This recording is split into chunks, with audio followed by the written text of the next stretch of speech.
Hola a todos, bienvenidos a un nuevo video de Tutorías Medicina Interna. Mi nombre es Andrés Felipe Flores y el día de hoy vamos a hablar acerca de accidente biológico. En esta charla nos enfocaremos principalmente en lo que es el accidente biológico laboral, la exposición ocupacional, pero también hablaremos por encima de lo que es el accidente biológico no ocupacional o no laboral.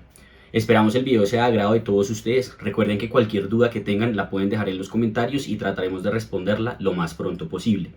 No olviden que si desean apoyarnos pueden suscribirse y darle a la campanita, déjenos en los comentarios qué tal les pareció el video y por supuesto déjenos en los comentarios de qué otro tema quieren que hagamos un video al respecto. Los invito a seguirnos en nuestra página de Instagram, @tutorías medicina interna. A través de esta página compartimos muchísimo contenido académico con ustedes y son ustedes a través de las votaciones que hacemos ahí quienes deciden cuáles son los temas que se publican cada semana. No siendo nada más, comencemos.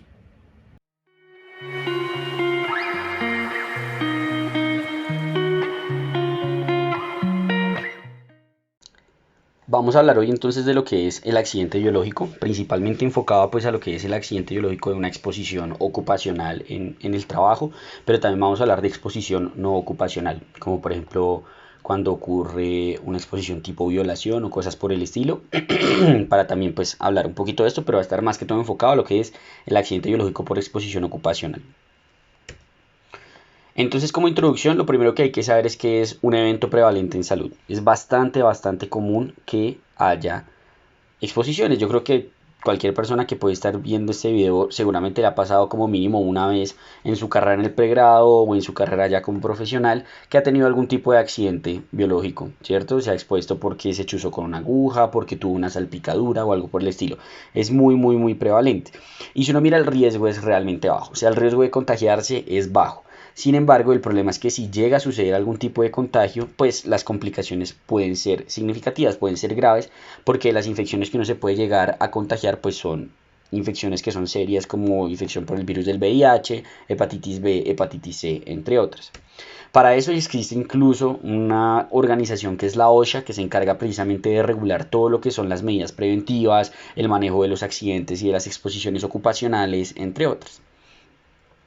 En términos epidemiológicos, podemos decir que la incidencia de los accidentes biológicos viene en disminución. En 1999 era de 39,6%, actualmente es del 19,5% y se dice que más o menos al año 18% de los profesionales de la salud tienen un accidente biológico. Hay un 54% de reporte, lo cual sigue siendo muy malo. La idea es que deberíamos tener un 100% de reporte. Ojalá, claramente eso es imposible, pero sí es muy importante enfatizar y hacer campañas de educación respecto a la importancia de reportar los accidentes biológicos, porque ustedes saben que esto es lo que permite una acción temprana, un diagnóstico temprano y evitar las complicaciones. Y de estos reportes, el 44,3% son estudiantes, lo cual es importante mencionar porque eso muestra que lastimosamente, no sé si alguno ha tenido la oportunidad de verlo, por ejemplo, el cirujano. Cuando el cirujano se chuza en la cirugía, rara vez reporta. Dice, eso no es nada, yo no sé qué, yo ya me he chuzado antes. Mientras que uno como estudiante usualmente tiene más miedo. Pues no sé si les ha pasado, a mí la primera vez que me pasó, da miedo, ¿cierto? Uno es como, no, qué tal que me haya contagiado de todo, y uno reporta y uno hace pues los estudios necesarios. Entonces es muy importante que esas campañas de educación y de concientización del reporte no sean dirigidas solo al personal de información, sino a todos los profesionales de la salud. Se ha demostrado en estudios que hay más casos en hospitales universitarios, 38,5% versus 19,9%. En cuanto a cuáles son los profesionales que más se tienen o sufren accidentes biológicos, enfermeras en un 33% son las que más tienen, seguidos por médicos ya graduados 15% y médicos en formación 14%. Y en términos de cuál es la exposición o el agente que suele generar el accidente laboral, en un 24% de las ocasiones son agujas de sutura y en 21% son jeringas.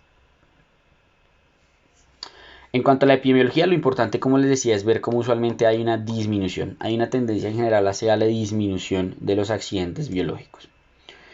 En cuanto a los factores de riesgo, para sobre todo pues, el riesgo de tener un contagio, lo primero es una herida profunda, aumenta el riesgo de tener un contagio. Que sea un dispositivo visiblemente contaminado con sangre del paciente, aumenta el riesgo de contagio. Que fuera un dispositivo que estaba en una vena o en arteria, también es un factor de riesgo de contagio. Enfermedad terminal en el paciente fuente, herida con aguja hueca o infección que tenga la fuente. Si es un paciente que ya está positivo o cosas por el estilo, pues claramente aumenta el riesgo. Sin embargo, hay que saber que el riesgo varía según la infección que yo esté pensando prevenir. Varía si estoy pensando en VIH, varía si estoy pensando en hepatitis B y así sucesivamente. En VIH, el riesgo de un contagio cuando se tiene una exposición percutánea con un paciente positivo es del 0,36%, es realmente bajo, y en exposición de mucosas es del 0,03%. Por su parte, la hepatitis B, el riesgo de contagio es bastante alto, es quizá de las más contagiosas. Es del 37 al 62% si el paciente fuente, o sea, el paciente, si la fuente de contagio es antígeno contra superficie y antígeno B positivo, lo cual implica la replicabilidad del virus, y del 22 al 31% si solo es antígeno de superficie positivo el paciente. Y la hepatitis C tiene un 1,8% de riesgo. Entonces digamos que la que menos riesgo tiene del VIH, después la hepatitis C y la hepatitis B. Pero recuerden que estos porcentajes es cuando se tiene una fuente infectada. O sea, cuando yo me accidenté, me chusé y el paciente al cual estaba suturando o al cual estaba poniendo una inyección era positivo para esta infección. Si el paciente es negativo, pues claramente no hay riesgo de infección. O sea, si cogemos como la totalidad de los accidentes biológicos, la verdad, la tasa de la gente que se llega a contagiar es menor a estos porcentajes que tenemos acá. En cuanto a otras, digamos, estadísticas que podemos tener que nos menciona, por ejemplo, UpToDate en términos de lo que sería la hepatitis B, la hepatitis C y el VIH, nos habla como la seroprevalencia de por sí es baja, de por sí es casi menor al 1%, exceptuando el virus de la hepatitis C, y que en los profesionales de la salud es muy similar esta prevalencia. El riesgo de infección, básicamente lo mismo, si es percutánea 0,3% en VIH, 1,8% en hepatitis C y 6 a 30 en hepatitis B. En mucosas es muy bajo el riesgo de exposición por VIH, y lo que es piel no intacta o mordedura humana, pues no hay, como tal se considera de por sí que no habría como tal un riesgo establecido.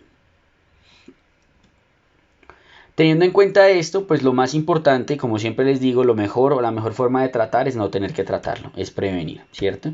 Entonces existen diversos o existen 5 principios para la prevención de los accidentes biológicos.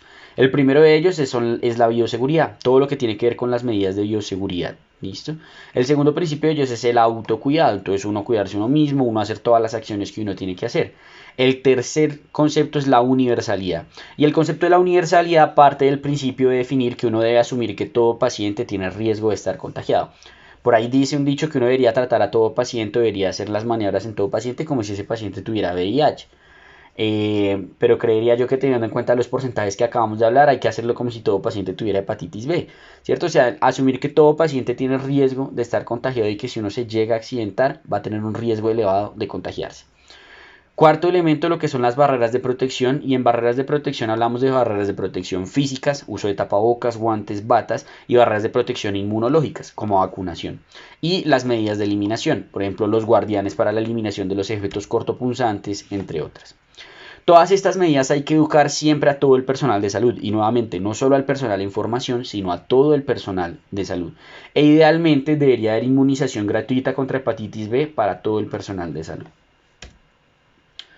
Cuando uno tiene entonces una exposición, existe el accidente biológico. Para que sea una exposición de riesgo se tienen que cumplir dos cosas. Lo primero, el contacto tiene que ser de riesgo, y lo segundo, el fluido en el cual se presentó en el contacto también tiene que ser un fluido de riesgo.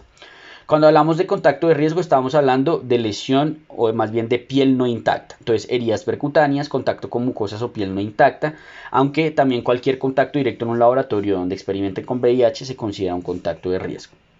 Y en cuanto a fluidos de riesgo estamos hablando de sangre, semen, secreción vaginal y líquidos contaminados de sangre. Fíjense cómo realmente los líquidos potencialmente infectantes que podrían llegar a contagiar, pero la evidencia es muy baja, está líquido cefalorraquídeo, sinovial, pleural, peritoneal, pericárdico y amniótico, pero fluidos o elementos que son no infectantes son los heces, las heces, perdón, las secreciones nasales, la saliva, la secreción gástrica, el esputo, el sudor, las lágrimas, la orina, el vómito, no son fluidos infectantes. Entonces, si uno tiene exposición con estos fluidos, no se considera aquí una exposición de riesgo. Adicionalmente hay que saber que los virus pueden durar diverso tiempo en las superficies. La hepatitis B hasta 7 días en superficies, la hepatitis C incluso semanas. El semen y las secreciones vaginales tienen evidencia de transmisión en hepatitis B, todavía no en hepatitis C. Y saber que, como les dije, lágrimas, sudor y saliva, a pesar de que ahí se ha aislado el virus de la hepatitis B, no se consideran líquidos potencialmente infectantes. Entonces, si llega alguien con un accidente laboral, ¿cierto? Y yo defino que es una exposición de riesgo porque hubo una exposición, un contacto de riesgo y fue con un fluido potencialmente infectante, el manejo se hace en estos pasos que están establecidos ahí. Unas acciones inmediatas, la notificación y el asesoramiento, el estudio de la fuente, el estudio del expuesto, el uso de profilaxis post-exposición si lo amerita y el seguimiento. En términos de lo que son las acciones inmediatas, lo primero que se tiene que hacer es retirar el objeto. Si me chusé, si me corté, retirar el objeto. Lo segundo es que hay que hacer un muy buen lavado con agua y con jabón. Se puede considerar aplicar antisépticos como la clorexidina. No hay una evidencia suficiente para recomendarlo de forma universal, como demostrar que la clorexidina mate los virus o disminuya la prevención, o prevenga como tal la exposición, pero pues se considera que se debería realizar y no se debe utilizar cáusticos, no se deben inyectar desinfectantes, pues para como tenerlo en cuenta. Una vez usadas las acciones inmediatas, lo siguiente es notificar. Y en la notificación es donde le definirá a uno si realmente es una exposición o no. Y si lo es, uno tiene que determinar cuál fue la fecha y la hora, la naturaleza y el tipo del fluido, la ubicación de la exposición en el cuerpo. Se debe hacer una muy buena descripción de la herida si la hay. Y conforme a eso se asesora y se educa al paciente respecto a las conductas que se deben seguir. Dentro del abordaje o en todos los servicios de urgencias debe existir un kit de profilaxis post-exposición para cuando uno se enfrente precisamente a un accidente biológico. ¿Qué debe estar incluido? Debe haber 2 pruebas rápidas de VIH, de sífilis, de embarazo, de antígeno de superficie y anticuerpos contra virus de la hepatitis C. Debe haber 10 lancetas y 10 micropipetas. Debe haber un rotulador de pruebas permanente. Deben haber los antirretrovirales para VIH, 3 antibióticos profilácticos para enfermedades de transmisión sexual. Debe haber vacuna de hepatitis B e inmunoglobulina intravenosa de hepatitis B. Debe haber para realizar una anticoncepción de emergencia, sea levonorgestrel o sea DIU.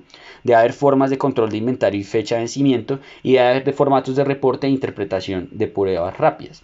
Esto es lo que está establecido en el Ministerio de Colombia. Digamos que puede variar de país a país, pero el mensaje básicamente es el mismo. Uno debe tener todo para poder darle profilaxis post-exposición y hacer las pruebas que necesite el paciente conforme a lo que yo encuentre en mi atención. Entonces hablemos de cómo se estudia la fuente, es decir, cómo se estudia el paciente que yo estaba atendiendo cuando tuve el accidente biológico. Y uno el estudio lo limita usualmente en términos de salud a estos 3 virus. Uno estudia VIH, uno estudia hepatitis B y uno estudia hepatitis C. En VIH lo que yo voy a tomar es una prueba de 4ª generación, que es la que tiene también la posibilidad de medir el antígeno. Si no tengo la posibilidad de hacer una prueba de 4ª generación rápida, entonces por lo menos una prueba de 3ª generación. ¿Listo? Pero el punto es hacer una prueba rápida de VIH. Tengo que valorar los factores de riesgo de mi paciente, porque si existe la posibilidad, no sé, mi paciente salió negativo, pero tiene consumo de drogas intravenosas, cosas por el estilo, pues aumenta el riesgo de tener VIH. Y también tengo que valorar si el paciente tiene unos síntomas de infección aguda, porque si tiene síntomas de infección aguda, puede que la prueba sea un falso negativo porque todavía está en el periodo de ventana en el cual no me sale positiva la prueba y quizá merite la toma de una carga viral. Digamos que estos 2 factores no son tan determinantes, lo más importante es pues claramente la prueba del VIH, la prueba rápida. En hepatitis B, lo que uno tiene que hacer al paciente es tomarle un antígeno de superficie y valorar los factores de riesgo. Si el antígeno de superficie le llega a salir positivo, se le toma el resto del perfil serológico de hepatitis. Pero si el antígeno de superficie sale negativo, pues ustedes saben que eso indica que el paciente no está infectado y no habría que tomar nada adicional. Y en términos de hepatitis C, lo que tomamos es la carga viral, supuestamente según lo que es el ministerio de acá de Colombia, pero el CDC dice que lo que sí tiene que tomar son los anticuerpos contra virus de hepatitis C y valorar los factores de riesgo. Algo importante, no se toma si se sabe que la fuente está infectada. Si el paciente tiene antecedente de hepatitis B, no lo voy a confirmar. Ya punto, lo tiene y lo asumo como tal. Y lo otro es que fuente desconocida es igual a fuente infectada. Es decir, me chusé, no avisé, al otro día me preocupé, avisé y el paciente que atendía en urgencias ya ni idea en dónde está. Fuente desconocida. Entonces asumo que es una fuente infectada. O el paciente, no sé, no hay forma de tomarle las pruebas, cosas por el estilo, se murió. Si no tengo forma de saber cuál es el estado serológico de esos virus en el paciente, asumo como si fuera positivo. Punto. En cuanto al estudio del expuesto, entonces yo fui el que tuve el accidente biológico, ¿qué pruebas me toman a mí? Me deberían tomar una prueba de 4ª generación de VIH, valorar factores de riesgo y síntomas de infección aguda. Me deberían tomar antígeno contra hepatitis C, contra hepatitis B y anticuerpos contra hepatitis B de superficie, para valorar sobre todo lo que es el estado serológico de la vacunación, valorar factores de riesgo. Y en hepatitis C, la guía colombiana dice que hay que tomar hay que tomar anticuerpos contra virus de hepatitis C, aunque por ejemplo el CDC en sus guías no recomienda hacer nada en términos del estudio del expuesto en hepatitis C, sino solo valorar los factores de riesgo. Algo a determinar o algo a saber es que ya se debería conocer teóricamente el estado de hepatitis B del paciente. Recuerden que los trabajadores de salud debemos de tener títulos de hepatitis B o medición de nuestros títulos de hepatitis B para saber si estamos protegidos. Se debe determinar la vacunación contra el tétanos y, como les mencionaba, el CDC no recomienda estudios de hepatitis C en el paciente expuesto. Hablemos entonces de cómo vamos a manejar cada uno de estos tres virus dependiendo de lo que haya salido, ¿cierto? Si tengo un VIH, ¿sí? O tengo, digamos, si tengo un paciente que está infectado de VIH o es una fuente desconocida, uno inmediatamente al paciente expuesto le debe iniciar profilaxis post-exposición. ¿Listo? Algo importante a saber es que si el paciente es una fuente infectada y la infección es conocida y el paciente tiene como todo bien documentado, es muy importante saber qué manejo de VIH tiene ese paciente, porque si le está sirviendo, quizá eso me sirva de profilaxis en mi paciente. Si hay o no resistencias conocidas, acá en Colombia no está muy estandarizado ni generalizado las pruebas genómicas para VIH, pero por ejemplo hay otros países en donde sí, y si uno sabe que es un paciente que tiene resistencia a ciertos antivirales, pues se sabe que esos antivirales no se van a utilizar como profilaxis post-exposición en el paciente expuesto. Y algo importante es que uno podría incluso considerar no dar profilaxis post-exposición si el paciente tiene carga viral indetectable al momento del accidente. Si la fuente es no infectada, no se recomienda profilaxis post-exposición. O sea, si el paciente no está contagiado, no tiene síntomas agudos ni nada por el estilo, nada. Algo importante también a saber es que si el paciente expuesto, o sea, digamos, yo tuve el accidente laboral y por el accidente laboral me toman una prueba de VIH y el pum salió positiva, eso es antiguo, eso no se adquirió en la exposición, porque recuerden que el VIH tiene un periodo de incubación que varía dependiendo de la prueba que yo realice inicialmente, que puede ser de un mes a 15 días, en donde pues va a salir negativa la prueba. Si me sale positiva de una es porque ese VIH ya estaba ahí andando. Y algo importante también a tener en cuenta es que si la prueba se va a demorar, si por ejemplo tuvo que llamar al paciente o algo por el estilo, uno puede considerar iniciar la profilaxis post-exposición y una vez salga el resultado de la prueba, conforme al resultado, definir si se continúa o si se retira la profilaxis post-exposición.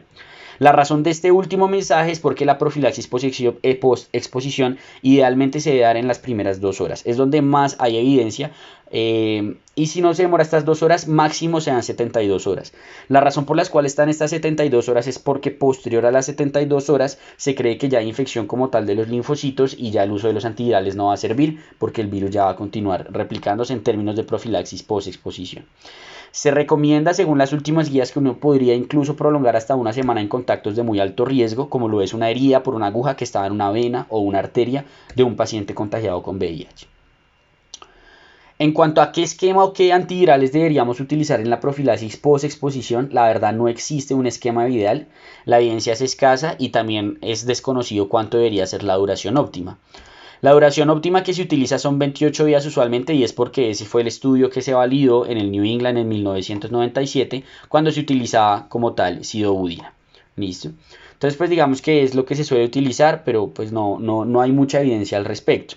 En cuanto a lo que tenemos actualmente en las guías del CDC, los regímenes preferidos son el raltegravir más Truada, que es tenofovir con emtricitabina. Actualmente, con la evidencia que hay de los nuevos antivirales, el raltegravir se está viendo reemplazado por el dolutegravir. ¿Listo? Algo importante es que no se debe utilizar ni nevirapina, ni efavirenz, ni abacavir, y hay otros regímenes que podríamos utilizar. Podemos utilizar, por ejemplo, raltegravir más tenofovir y emtricitabina, darunavir más tenofovir lamivudina, etravina más sidobudina lamivudina, y así sucesivamente. O lopinavir ritonavir más sidobudina lamivudina, que era el que se utilizaba antes, etc. Pero digamos que el ideal sería este, ¿cierto? Que también es más o menos como el ideal, el manejo que se empieza de forma aguda en un paciente con VIH. ¿Cómo hacemos el seguimiento del paciente? Entonces, el seguimiento del paciente depende de la disponibilidad de la prueba que tenga. Si tengo una prueba de cuarta generación, le hago seguimiento a las 6 semanas y a los 4 meses y verifico si positivizo o no. Si tengo una prueba de tercera generación, le hago seguimiento por 6 semanas, a los 3 meses y a los 6 meses de toma de la prueba. Si se realiza profilaxis post-exposición, uno tiene que hacer control a las 2 semanas. Si se realiza o si el paciente, digamos, se infectó, pues ocurrió lastimosamente que se infectó con virus de hepatitis C, uno le hace también control a los 12 meses. Y algo importante es que, si se dan cuenta, no hemos hablado de carga viral. La única justificación para tomar carga viral en un paciente expuesto es si hay síntomas de infección aguda. Por ejemplo, me salió la prueba inicial negativa, estoy con profilaxis y estoy con síntomas agudos. Tengo como lo que se llama como el síndrome retroviral agudo, que es una gripa como muy fuerte, le llaman como mononucleosis-like, porque parece como la mononucleosis del Epstein-Barr. Entonces ahí sí estaría justificado tomarle una carga viral a esos pacientes. La razón por la cual se toma el VIH al año de si el paciente se infecta con virus de hepatitis C y demás es porque hay evidencia de pacientes que se han coinfectado en una misma exposición. Entonces este es un paciente que tuvo una coinfección con virus de VIH y con virus de hepatitis C. Entonces pues es importante tener eso en cuenta. Lastimosamente este paciente pues tuvo un desenlace fatal. Situaciones especiales a tener en cuenta: si el paciente, como les dije, tiene resistencia documentada al VIH, la paciente fuente tiene un estudio de resistencia documentado, pues se debe utilizar ojalá el mismo manejo con el que venía el paciente. En mujeres embarazadas no se puede utilizar dolutegravir ni colbicistat. Y siempre a toda mujer que tenga pues un accidente biológico hay que tomarle una prueba de embarazo si no está con un método de anticoncepción ideal. Y en enfermedad renal, recordar que hay que utilizar tenofovir alafenamida, no se puede utilizar el tenofovir fumarato. Ese sería el manejo entonces en cuanto a VIH. El manejo en cuanto a la hepatitis B, lo primero que tenemos que hablar es de la vacunación, de lo que es la prevención que podemos hacer en el personal de salud. La vacuna estándar, el esquema que se utiliza es de 3 dosis, el esquema es 0, 1 y 6. Hay una vacuna nueva que solo tiene 2 dosis, pero esa de momento pues no está como tan universalizada, por así decirlo. El esquema que se utiliza es solamente 0, 1 y 6. Tiene muy pocos eventos adversos, más que todo el orden en el sitio de la punción y fiebre. Ahí está contraindicada en quienes son alérgicos a la levadura. Y lo importante es que cuando uno vacuna a un paciente con hepatitis B, todo un personal de salud, uno lo vacuna con hepatitis B, es muy importante que uno tiene que determinar si el paciente fue respondedor o no. Es decir, si quedó o no quedó con inmunidad gracias a esa vacunación. Y para eso se utilizan los títulos de los anticuerpos contra superficie. Si los títulos de anticuerpo contra superficie son mayor a 10, se considera que el paciente está protegido, y esa protección se dice que teóricamente puede durar hasta más de 22 años. Varía de país a país cuáles son las recomendaciones de cuándo se debe volver a vacunar a un paciente. Algunos hablan de 10 años, otros de 15, pero bueno. Algo importante a saber es si mi paciente no es respondedor, ¿cierto? Tengo un paciente que lo vacuné, no es respondedor. Le pongo nuevamente un esquema, o sea, le vuelvo a poner un esquema, le pongo un refuerzo, porque lo que se ha visto es que hasta el 47% de los pacientes que inicialmente fueron no respondedores responden con un segundo esquema de vacunación. Entonces, más o menos esto es como lo que uno tendría que hacer en términos de la vacunación, ¿cierto? Uno mide los anticuerpos y conforme a los anticuerpos determina si el paciente está o no protegido. Si el paciente no está protegido, ¿cierto? Después de una vacunación, lo que uno tiene que hacer es nuevamente administrar un nuevo esquema. Si el esquema sale positivo, ¿cierto? Ya listo, el paciente está protegido. Si el esquema vuelve a salir negativo, el paciente vuelve a ser no respondedor, le adiciona un tercer esquema. ¿Listo? Después del tercer esquema, si el paciente es no respondedor, es resistente a la vacuna y ya no se intenta más vacunación en ese paciente. ¿Cómo se hace la profilaxis post-exposición en el paciente? Pues va a depender, 1, de la fuente y 2, del expuesto, ¿cierto? Entonces, en la fuente va a importar si está o no está infectado, y en el expuesto va a importar si está o no está protegido. Si el paciente está protegido, sin importar cómo esté el expuesto, no hay que hacer absolutamente nada. O sea, si tiene anticuerpos superiores a 10, no hay que hacer absolutamente nada, ¿cierto? Si el paciente por su parte es un no respondedor o no se tiene idea de si es o no es un respondedor, va a depender entonces de la fuente, ¿cierto? Si la fuente es positiva, lo que uno tiene que hacer es darle inmunoglobulina y vacunarlo. Si la fuente es negativa, uno no tiene que hacer nada, ¿cierto? Ahora, digamos que creo que por aquí tengo un algoritmo que es más bonito. Porque esta tabla puede llegar en ocasiones a confundirlo a uno. Me voy a devolver acá a esta diapositiva y vamos a hacer como un esquemita acá como propio. Borrar todo eso. Básicamente lo que uno analiza es fuente y expuesto, ¿cierto? En el expuesto analizamos pruebas de vacuna, ¿cierto? Anticuerpos. Y en la fuente analizamos si está o no está infectado. Entonces, si el expuesto tiene anticuerpos, no hay que hacer absolutamente nada. Si el expuesto no tiene anticuerpos, lo que hacemos es valorar la fuente. Si la fuente es negativa, no hay que hacer nada. Si la fuente es positiva, uno lo que tiene que hacer es inmunoglobulina e iniciar vacunación. Pero si tengo un paciente que, por ejemplo, no está vacunado, ¿cierto? No es respondedor, pero la fuente salió negativa, entonces lo que hago es vacunarlo sin inmunoglobulina.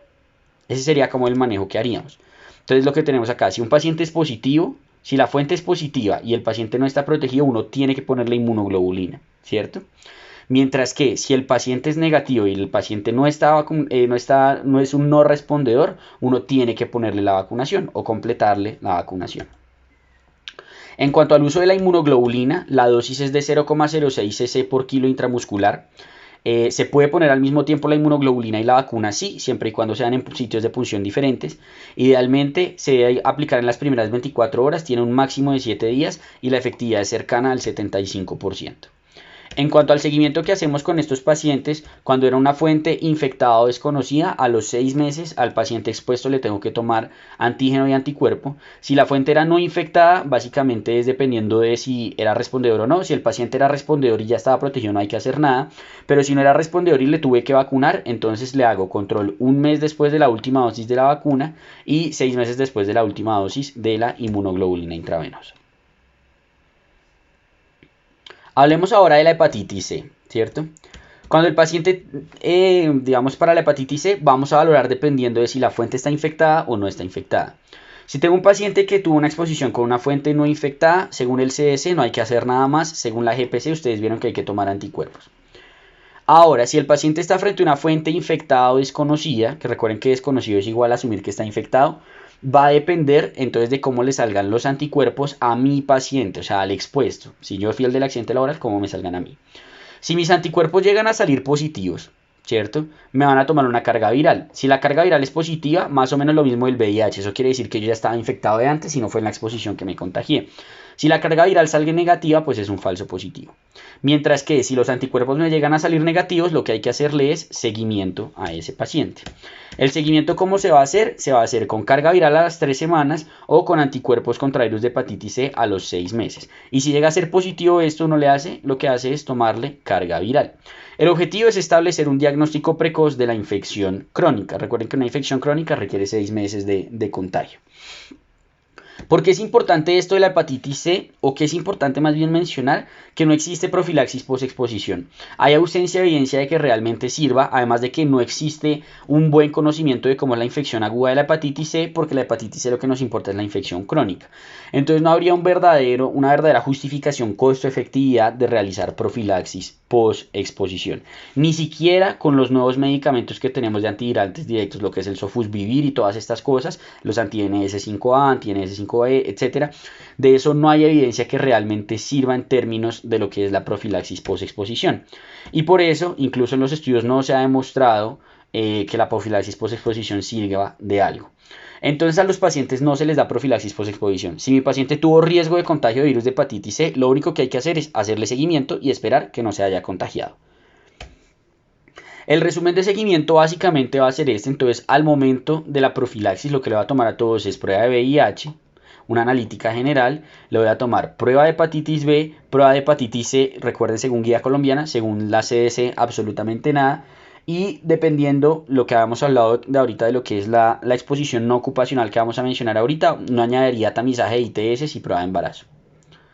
Posteriormente, entonces, según síntomas, a las 2 semanas, 4 a 6 semanas, a las 12 semanas y a las 24 semanas, VIH le voy a hacer seguimiento a los 3 y a los 6 meses, aunque recuerden que esto puede variar. Si tengo una prueba de cuarta generación, la puedo hacer a las 6 semanas. Carga viral para VIH solo la voy a pedir si tengo síntomas o sospecha de síndrome retroviral agudo.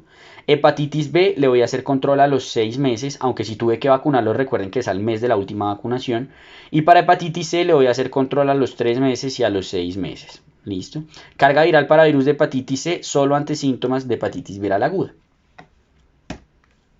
Hablemos entonces de la exposición no ocupacional, ¿cierto? Exposición no ocupacional, estamos hablando, por ejemplo, exposición sexual sin protección o sin fallo de la misma, incluyendo lo que es violencia sexual, exposición parenteral en personas que se inyectan drogas. Entonces, alguien que comparte jeringas se entera que su compañero salió positivo para VIH y entonces va porque tuvo una exposición no ocupacional. Tatuajes, piercings, etcétera, todo esto está documentado dentro de la exposición no ocupacional. ¿Qué cambia entre la exposición no ocupacional y la exposición ocupacional? Que ahora lo que hay es que hay un aumento del riesgo de enfermedades de transmisión sexual y de embarazo, especialmente en lo que son pues los contactos sexuales, ¿cierto? Entonces, la exposición no ocupacional, lo que uno debe tener en cuenta para lo que es la profilaxis post-exposición. Si en la exposición hubo una relación sexual, sea anal o vaginal, receptiva o insertiva, sin preservativo o mal uso del mismo. Si hubo comparto de jeringas o agujas, o si hubo un pinchazo percutáneo, ¿cierto? Lo que uno tiene que asumir es que hubo un riesgo de transmisión de VIH, etcétera, y uno debe recomendar profilaxis post-exposición a estos pacientes. ¿Listo? Recomendar profilaxis post-exposición a estos pacientes. Siempre hay que valorar todo esto. En cuanto a la profilaxis post-exposición, ¿cuánto tiempo después se puede administrar? VIH hasta las 72 horas, igual que en la exposición ocupacional. Hepatitis B sí prolonga hasta los 14 días y el embarazo hasta los 5 días. Recuerden, menos de 72 horas levonorgestrel, más de 72 horas DIU. En cuanto a la profilaxis post-exposición que podemos utilizar en términos de VIH e ITS, en VIH es muy similar, podemos utilizar tenofovir en tricitabina con dolutegravir como primera línea. Y en cuanto a profilaxis post-exposición, lo que hacemos es dar ceftriaxona, metronidazol y acitromicina. En cuanto a exposición no ocupacional de la hepatitis B, básicamente lo importante aquí a recordar es que se nos puede prolongar la profilaxis post-exposición, ¿cierto? Y va a depender entonces de si la persona está previamente vacunada o no. De acuerdo a eso vamos a definir si tenemos que establecer o no. Si la fuente tiene un antígeno de superficie positivo o estado serológico desconocido, lo que tengo que hacer es valorar si el paciente es respondedor o no. Si el paciente es respondedor, no le hago absolutamente nada. Si el paciente no es respondedor o no está vacunado, le pongo inmunoglobulina y le pongo esquema de vacunación. Mientras que si el paciente tiene un estado negativo, o sea, no está infectado la fuente, entonces al expuesto, básicamente, si es una persona previamente vacunada y tiene factores protectores, no le hago nada. Si no es respondedor o no ha completado esquema o no se ha vacunado, lo que hago es vacunarlo, pero no le administro inmunoglobulina intravenosa. Muy similar a lo que hablamos, la verdad, en el paciente con exposición laboral. Entonces digamos que esto era todo lo que tenía para comentarles de este tema de accidente biológico, tanto exposición ocupacional como no ocupacional, más que todo enfocado a lo ocupacional. Espero les haya gustado mucho y haya quedado claro. Recuerden que cualquier duda que tengan la pueden dejar en los comentarios. Muchísimas gracias a todos los que llegaron hasta esta parte del video, esperamos les haya servido muchísimo. Recuerden que cualquier duda que tengan la pueden dejar en los comentarios y la responderemos lo más pronto posible. No olviden apoyarnos suscribiéndose y dándole a la campanita, dejándonos un comentario sabiendo qué tal les pareció el video y los invito a seguirnos en nuestra página de Instagram @tutorías medicina interna. Esperando que esto les haya servido muchísimo, esto fue Tutorías Medicina Interna.